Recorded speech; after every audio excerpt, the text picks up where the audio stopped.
Hi friends, welcome to my channel Khabar Ahmedabad. ખબર અમદાવાદ ચેનલમાં હું આપ સૌને આવકારું છું. આજે હું તમને એક નવી જગ્યાની મુલાકાતે લઈ જઈ રહ્યો છું. અમદાવાદની નજીક ગાંધીનગરની ભાગોળે આવેલું ઇન્દ્રોડા નેચર પાર્ક એ આ જગ્યા છે જ્યાં હું અત્યારે આવ્યો છું અને તમને બધાને આજે આ વિઝિટ કરાવવાનો છું. આ જગ્યાની વિઝિટ કરાવવાનો છું. અમદાવાદથી લગભગ 30 કિલોમીટર દૂર ગાંધીનગરમાં ઇન્દ્રોડા નેચર પાર્ક આવેલું છે, જે વન ડે પિકનિક માટે અમદાવાદીઓની ખાસ પસંદ બની રહી છે. દરેક વીકેન્ડ્સમાં તમને સારી એવી પબ્લિક અહીંયા ઇન્દ્રોડા નેચર પાર્કમાં જોવા મળશે. જે કુદરત પ્રેમીઓ છે, વન ડે પિકનિકના ચાહકો છે, એમના માટે આ સુપર જગ્યા છે. તો આજે હું તમને બધાને લઈને આવ્યો છું ઇન્દ્રોડા નેચર પાર્કમાં, અને ઇન્દ્રોડા નેચર પાર્કની અંદરની લગભગ બધી માહિતી તમને મળી રહે. આખું નેચર પાર્ક એક કુદરતી વાતાવરણથી ભરપૂર છે. એ બધી તમને માહિતી પૂરી મળે એ માટેનો મારો આ પ્રયત્ન છે. તો આ વિડીયોમાં, આ એપિસોડ્સમાં તમે બની રહેજો. Hand in hand on the warm sand, we are walking barefoot and free. In your eyes, I see blue skies reflection, and everything is blue and blurry. Kissed by sun, loved by winds, we're so happy at this lovely place. No sorries, no worries, let it always be a sunny day. Whoa, just for you and me. Whoa, a sunny day. Whoa, let it always be. Whoa, a sunny day. Your embrace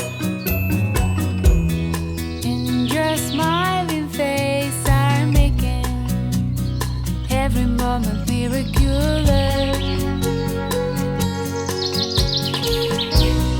I believe as long as we live, our love will be deep and true and cloudless. Take my heart, take my soul. All I need is you to be whole. No sorries, no worries. Let it always be a sunny day. Whoa, just for you and me. Whoa, a sunny day. Whoa, let it always be. Whoa, a sunny day.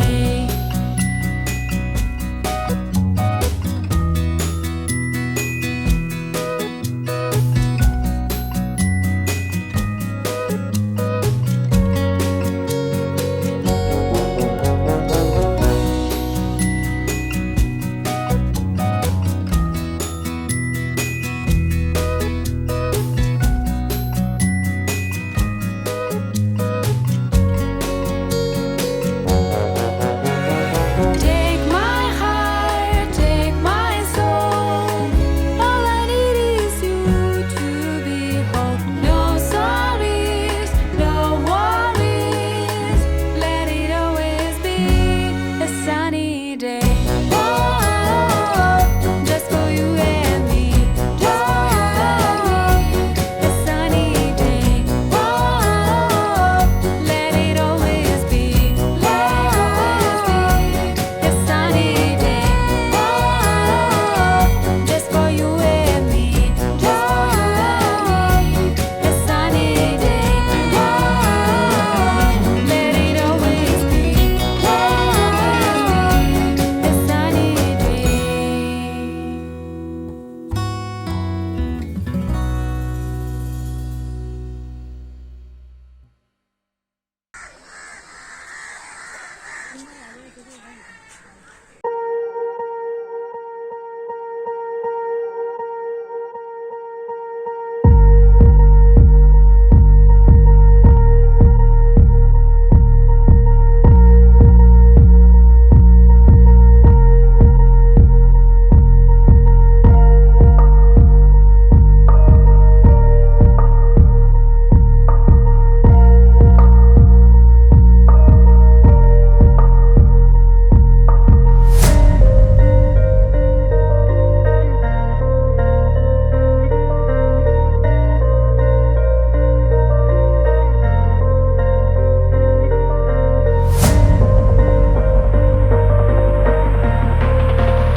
છે walk in એવિયરી. એવિયરીની અંદર ઘણા બધા પક્ષીઓ રાખેલા છે, પણ જ્યારે તમે આવો ત્યારે આ એવિયરી લગભગ તમને બંધ જ જોવા મળશે. હકીકતમાં એવિયરીનો ઉપયોગ એ છે કે તમે અંદર અંદર જઈને તમે ચાલતા ચાલતા આજુબાજુના વૃક્ષો ઉપર બેઠેલા પક્ષીઓને જોઈ શકો અને એના વિશે માહિતી મેળવી શકો. પણ આ એવિયરી મોટા ભાગે બંધ રહે છે.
ઇન્દ્રોડા પાર્કમાં જોવા માટેની ઘણી બધી વસ્તુઓ છે. ઘણા બધા પશુ પક્ષીઓ વિશે માહિતી છે, ડાયનોસોર વિશે માહિતી છે, જંગલ અને વન વિશે માહિતી છે.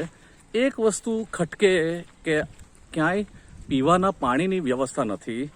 મતલબ જે જરૂરી છે લોકો માટે ઠંડા પાણીની, પીવાના પાણીની વ્યવસ્થા હોવી જોઈએ, યુરિનલ હોવી જોઈએ, ફ્રેશ થવા માટે વોશરૂમ હોવા જોઈએ. આ બધી માહિતીથી થોડુંક આપણને તકલીફ પડે એવું વાતાવરણ છે અહીંયા.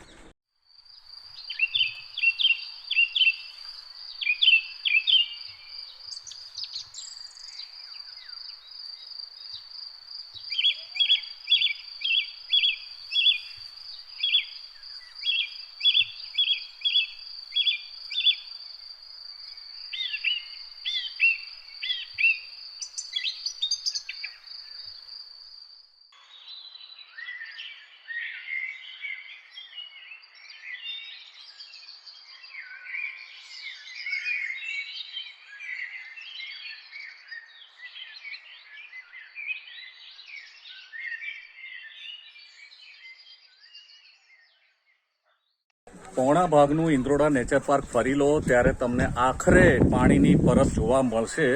અને એમાંય પાણી ઠંડુ તો નથી જ, નોર્મલ છે, પણ આટલો મોટો એરિયા હોવા છતાં ઇન્દ્રોડામાં પાણીની પરબ ઠેક ઠેકાણે હોવી જોઈએ. એ એક સ્વાભાવિક વસ્તુ છે. એ બેઝિક ફેસિલિટીનો અહીં ખબર નહીં ક્યાંક ખામી જોવા મળે છે. બાકી આખું ઇન્દ્રોડા ઉદ્યાન સરસ કુદરતી વાતાવરણની વચ્ચે એક સારી જગ્યા છે ફરવાલાયક.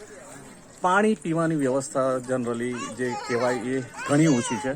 આખરે પોણા ભાગના ઇન્દ્રોડા નેચર પાર્કની અંદર ફર્યા પછી એકમાત્ર પાણીની પરબ અહીં દેખાય છે.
મિત્રો, હું આશા રાખું છું કે ખબર અમદાવાદનો આ એપિસોડ તમને ગમ્યો હશે. જો આ એપિસોડ તમને ગમ્યો હોય તો ખબર અમદાવાદ ચેનલને લાઈક કરજો. ખબર અમદાવાદ હવે ઇન્સ્ટાગ્રામ પર ખબર_અમદાવાદ નામે પ્રોફાઇલ ધરાવે છે. તો ઇન્સ્ટાગ્રામ પર પણ તમે અમને ફોલો કરી શકો એમ છો. અને ખબર અમદાવાદનું ફેસબુક પેજ પણ છે. ખબર અમદાવાદ નામે સર્ચ કરીને તમે ફેસબુકમાં અમારા પેજની વિઝિટ લઈને એને પણ લાઈક કરી શકો છો. ખબર અમદાવાદના આ અમારા પ્રયત્નો અમદાવાદની વિશેષતા, અમદાવાદની આસપાસની જોવાલાયક જાણવાલાયક જગ્યાઓ, વ્યક્તિ વિશેષ અને ખાવા પીવાની વાનગીઓ સાથેની ઘણી બધી વેરાયટીઝ કવર કરતી અમારી આ ચેનલ છે. તો ખબર અમદાવાદ ચેનલને તમે લાઈક કરજો, તમારો પ્યાર અમારી ઉપર વરસાવતા રહેજો. અમે આવી ઘણી બધી માહિતીઓ તમને રેગ્યુલર પ્રોવાઈડ કરતા રહીશું. તો ખબર અમદાવાદ ચેનલને તમારા બધાના પ્રેમની જરૂર છે. તો આ સાથે હું શશિકાંત વાઘેલા સાઇનિંગ ઓફ, તમારા બધાની રજા લઉં છું. અને હવે ટૂંક સમયમાં બીજા નવા એપિસોડ સાથે આપણે બધા ફરીથી મળીશું. ત્યાં સુધી નમસ્કાર, ટેક કેર, બાય બાય.